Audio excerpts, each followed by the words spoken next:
A fortuna dela era uma prisão dourada, a dele, um laboratório ameaçado de despejo. Ela é uma herdeira pressionada por um destino arranjado. Ele, um gênio da computação à beira da ruína financeira. Quando o desespero social encontra a necessidade urgente de dinheiro, nasce um acordo. Ele será o namorado perfeito para desarmar a família dela. Em troca, uma quantia capaz de salvar seu futuro. Um contrato frio assinado com cifras que mudam uma vida, mas com uma cláusula inegociável, sem envolvimento.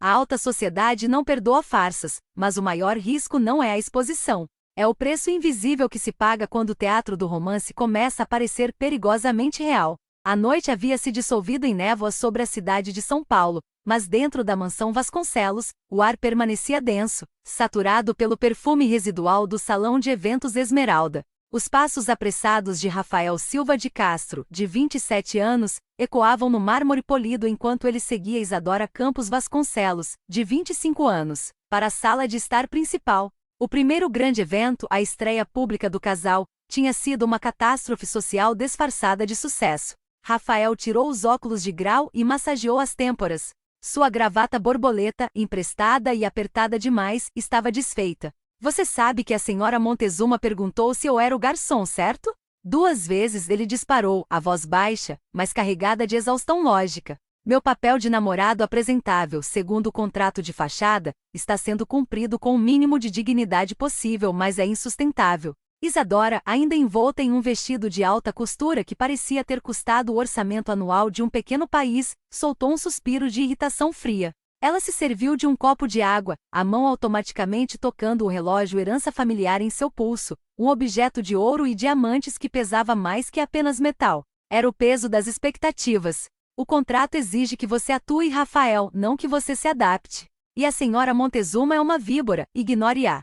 Ignorá-la não muda o fato de que este mundo é uma ópera de fachada, Rafael rebateu, aproximando-se. Sua honestidade era a única arma que ele possuía contra a armadura de Isadora. Você paga por um escudo e eu forneço. Mas o preço que você paga para viver assim é muito maior do que o cheque salva-estudos que eu estou prestes a receber. A menção do cheque, o único elo real entre eles desde a proposta transacional, atingiu Isadora em cheio. Ela apertou o copo, sua fachada de controle se estilhaçando. Você acha que eu tenho escolha? Ela sussurrou, e pela primeira vez, Rafael viu além da herdeira. Ele viu a garota sufocada sob camadas de seda e diamantes. Você vive no seu laboratório de algoritmos pós-graduação, onde a única coisa que importa é a lógica e o resultado. Minha vida é um algoritmo familiar. Se eu não apresentar alguém adequado, meu pai me força a um casamento com o filho do acionista majoritário. Este relógio, ela apontou para a joia, é o cronômetro da minha liberdade. Esta foi a descoberta da vulnerabilidade. Rafael, que só lidava com dados e códigos binários, subitamente se viu diante de uma complexidade emocional que nem mesmo a mais avançada inteligência artificial poderia decifrar. O choque cultural não era apenas sobre garçons ou códigos de vestimenta, era sobre 2 mundos presos por cordas invisíveis. Ele suavizou o tom. Então você me paga para ser seu álibi. Mas se essa farsa for para durar mais um mês, você precisa parar de me tratar como um acessório de luxo e começar a me tratar como seu cúmplice. Vamos revisar o roteiro, Isadora. O que um casal faz? Nas semanas seguintes, a dinâmica mudou drasticamente. As sessões de treinamento forçadas que envolviam Isadora ensinando Rafael a distinguir vinhos e Rafael ensinando Isadora sobre a teoria do caos, levaram a uma proximidade inédita. Em vez de estudar códigos de etiqueta, eles discutiam filosofia e algoritmos, trocando a frieza profissional por uma cumplicidade inesperada. A atração, antes impensável, começou a surgir como um erro de software no contrato de fachada. Isadora descobriu que a rigidez lógica de Rafael era, na verdade, um porto seguro contra a superficialidade. Ele não mentia, ele não fingia. Rafael, por sua vez, enxergou que por trás da rainha de gelo havia uma prisioneira desesperada por autonomia. O clímax veio na manhã em que a data de validade do contrato se aproximava. Rafael estava na mansão Vasconcelos recolhendo seus poucos pertences. O envelope contendo o cheque salva-estudos, uma quantia monumental que garantia seus estudos por anos, estava sobre a mesa. Isadora entrou na sala, seu semblante sério. O acordo está cumprido, Rafael. Você salvou meu doutorado, e eu adiei o inevitável. Meus pais estão satisfeitos. Por enquanto. Ela evitou o olhar dele. Eu não pensei que diria isso, mas eu vou sentir falta das suas críticas construtivas. Rafael pegou o envelope. A textura do papel, o peso daquele futuro garantido pareciam vazios. Ele tinha todo o dinheiro que precisava, mas a ideia de voltar ao laboratório de algoritmos pós-graduação, isolado e lógico, parecia cinzenta. O contrato previa o pagamento, não o desapego, Isadora, ele disse, sua voz tensa. Ele se virou, os olhos fixos nela. Nós dois sabemos que a atuação falhou. Você não precisa mais de um namorado de fachada. Mas eu me apeguei à pessoa por trás do relógio herança familiar. Isadora deu um passo à frente. Eu não posso oferecer a você o conto de fadas, Rafael. Minha vida é complicada, cheia de obrigações que você despreza. E quem disse que eu quero o conto de fadas? Eu quero a verdade.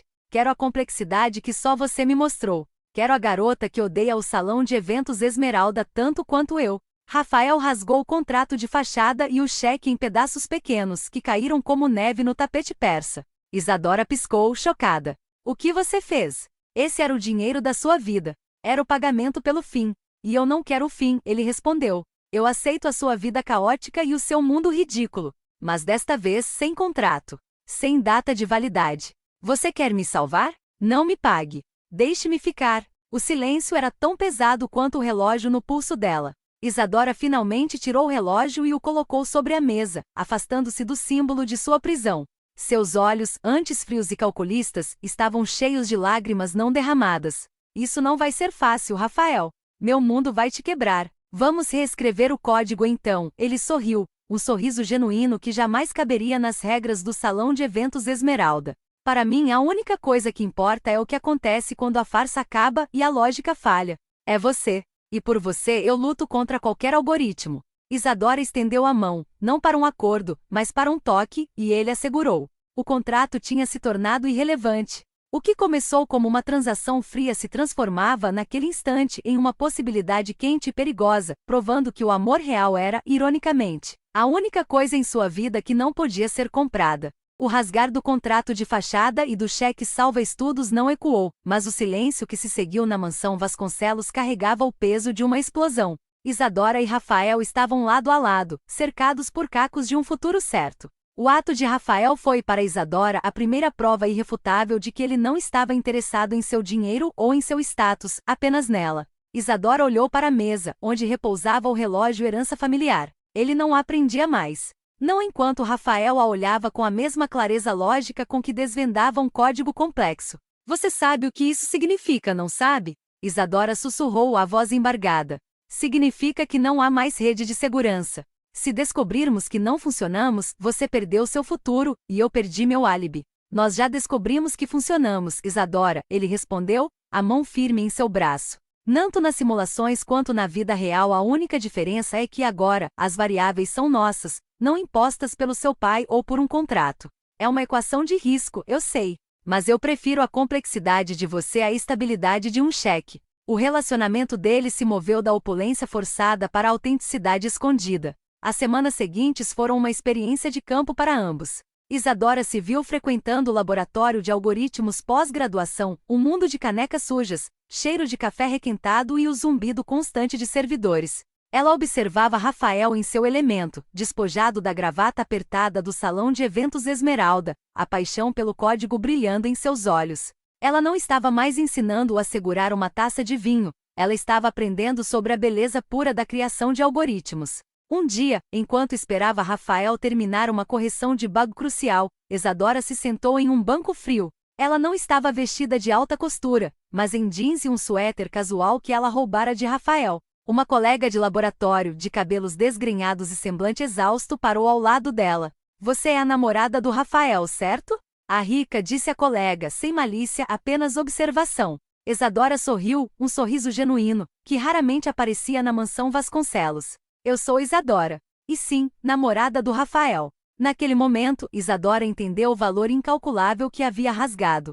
O valor não estava no dinheiro que ele recusou, mas na integridade que o definia. E esse era o escudo que ela realmente precisava. No entanto, o mundo exterior não esperava. A pressão familiar, apenas adiada pelo sucesso do namoro de fachada, voltou com força redobrada. O pai de Isadora, um homem de negócios implacável, percebeu a mudança. O casal não frequentava mais os eventos sociais com a frequência protocolar, e a formalidade fria havia sido substituída por uma intimidade desajeitada e palpável. O clímax veio na forma de um jantar familiar, um confronto armado disfarçado de reunião íntima na mansão Vasconcelos. O pai de Isadora sentou-se à cabeceira da mesa, os olhos fixos em Rafael com desconfiança. Então Rafael, o pai, começou, a voz polida e fria: o período de adaptação parece ter sido um sucesso. Isadora está mais calma, mas a pressão dos acionistas continua. O casamento com Frederico não pode esperar indefinidamente.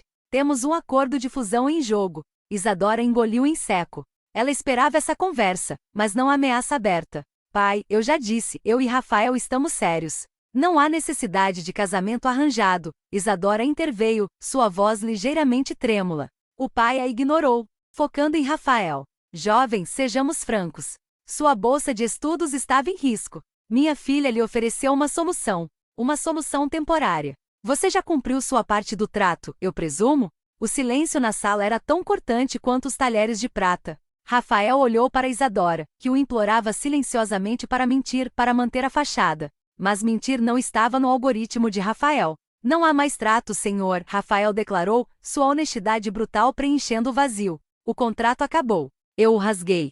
E o cheque também. O que eu tenho com Isadora não é pago nem temporário. O rosto do pai ficou pálido, a máscara de controle social ruindo. Você rasgou um cheque que garantiria seu futuro acadêmico por anos? Por quê? Porque eu não quero o futuro que o seu dinheiro pode comprar. Eu quero o futuro que eu construo, e quero que Isadora esteja nele. Rafael sustentou o olhar, sem desviar. Isadora, isso é verdade? O pai exigiu, batendo a mão na mesa. Você está arriscando a estabilidade da família por um estudante de doutorado sem ambições financeiras? Isadora finalmente se levantou. Ela sentiu o peso de anos de expectativa se dissipar. Ela olhou para o espaço vazio em seu pulso onde antes repousava o relógio herança familiar. Eu estou arriscando tudo pela minha autonomia, pai, ela afirmou, sua voz agora firme, sem tremores. O Rafael me mostrou que existe vida fora desta gaiola de opulência. Eu não me casarei com Frederico. Se você me deserdar, que seja. Eu escolho a verdade e a verdade é ele.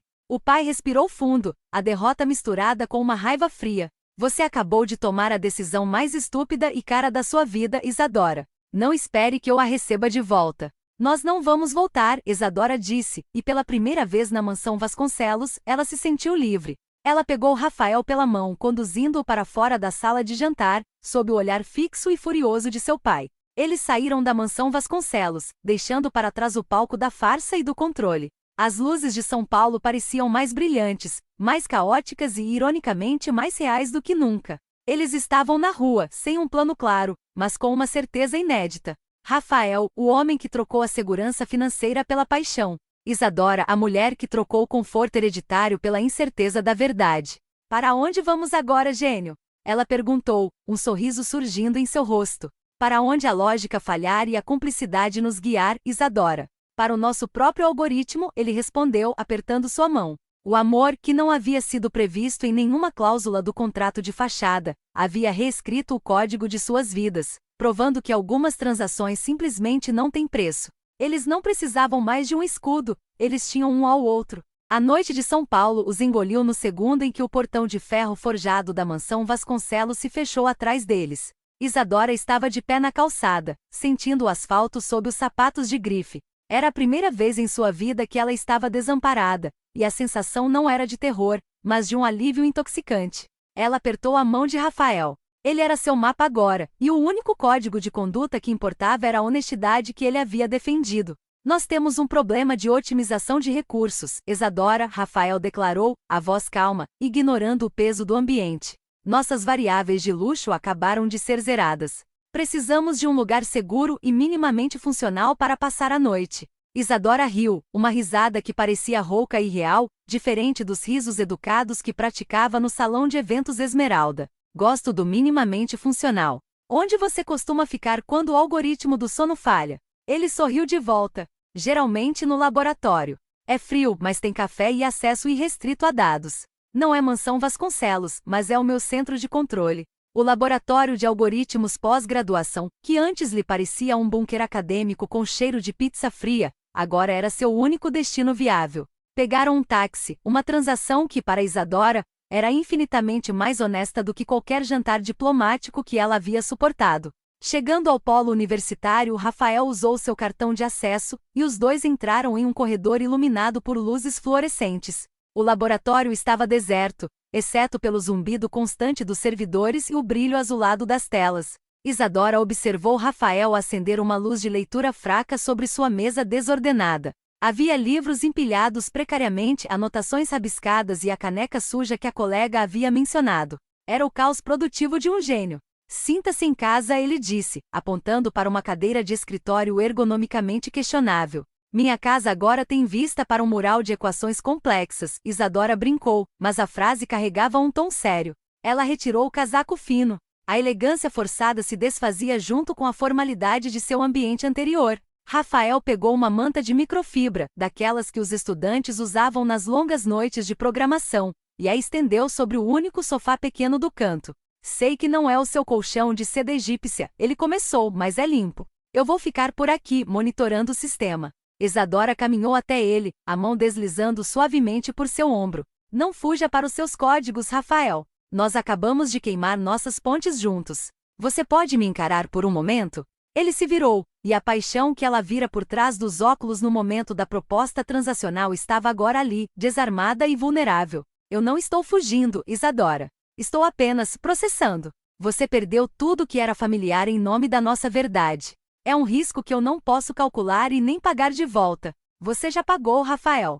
Pagou com sua honestidade, ela respondeu, os dedos traçando a linha de sua mandíbula. O que eu perdi? A mansão? As galas? O relógio herança familiar? Tudo aquilo era minha prisão. Você me deu a chave. E a chave foi rasgar aquele contrato estúpido. O laboratório, com sua atmosfera acadêmica e urgente, testemunhou a consolidação do amor que nasceu da farsa. Eles se beijaram, e o beijo não tinha a frieza protocolar dos beijos roubados sob a vigília do Salão Esmeralda. Era profundo, assentado e cheio de futuro incerto. Eles passaram a noite no laboratório. Isadora, enrolada na manta, dormiu melhor do que jamais dormira em seu quarto climatizado, cercada por algoritmos e pelo cheiro de café. Na manhã seguinte, o sol fraco da manhã invadiu o laboratório. Isadora acordou primeiro. Ela viu Rafael curvado sobre o teclado, já imerso em seu trabalho. Ele estava em seu elemento, um homem de princípios inabaláveis. Ela se aproximou, vendo a tela cheia de códigos. O que você está fazendo? Ajustando o cronograma. Eu ganhei tempo com a recusa do cheque, mas se eu vou construir um futuro com você, preciso garantir que o doutorado seja concluído rapidamente. Sem interferência, ele explicou sem desviar o olhar do código. Isadora sentou-se ao seu lado, observando-o trabalhar. Eu posso te ajudar. A me proteger dos acionistas? Talvez. A otimizar um algoritmo de Deep Learning? Duvido, ele sorriu. Não com código. Com estratégia. Meu pai me ensinou a ler pessoas e a antecipar movimentos. Ele me treinou para a alta sociedade, o que ironicamente me tornou ótima em decifrar intenções, ela disse, a mão pousada no ombro dele. Nós somos uma força de dois mundos. Sua lógica e minha sociologia. Rafael parou de digitar. Ele se virou completamente para ela, os olhos brilhando. A fusão é a melhor solução. Exatamente, Isadora concordou. Você não precisa mais atuar. Eu não preciso mais fingir ser quem agrada a meu pai. O que temos agora não é um contrato, é uma parceria. Uma parceria onde as regras são verdade e esforço mútuo. Eles saíram do laboratório de algoritmos pós-graduação, não como a herdeira e o universitário, mas como Isadora e Rafael. Ela havia ligado para uma amiga de confiança que morava longe da influência de seu pai, pedindo abrigo temporário. Enquanto caminhavam pela movimentada avenida, Isadora pegou o celular para enviar uma mensagem a seu pai. Mensagem: Pai, eu não sou uma variável em sua equação de fusão. Eu sou uma equação autônoma. E sim, estou feliz. Ela bloqueou o contato. A dor da perda da família era real, mas a liberdade era maior. Rafael a abraçou, ali mesmo, no meio da rua. Nós vamos comprar um piano de cauda. Quando nós o fizermos, será um piano que nós escolhemos, em uma casa que nós construímos. Sem cláusulas de rescisão. Eles haviam trocado o conforto previsível da fortuna pela complexidade imprevisível de um amor real. O cheque havia sido rasgado, mas o verdadeiro pagamento, a descoberta mútua e a coragem de escolher a si mesmos, era o único patrimônio que importava. A farsa havia terminado. A história deles finalmente estava apenas começando, escrita a quatro mãos, sem preço, e com um final feliz codificado em cumplicidade. Deixa o like turbinado e vem fazer parte da família.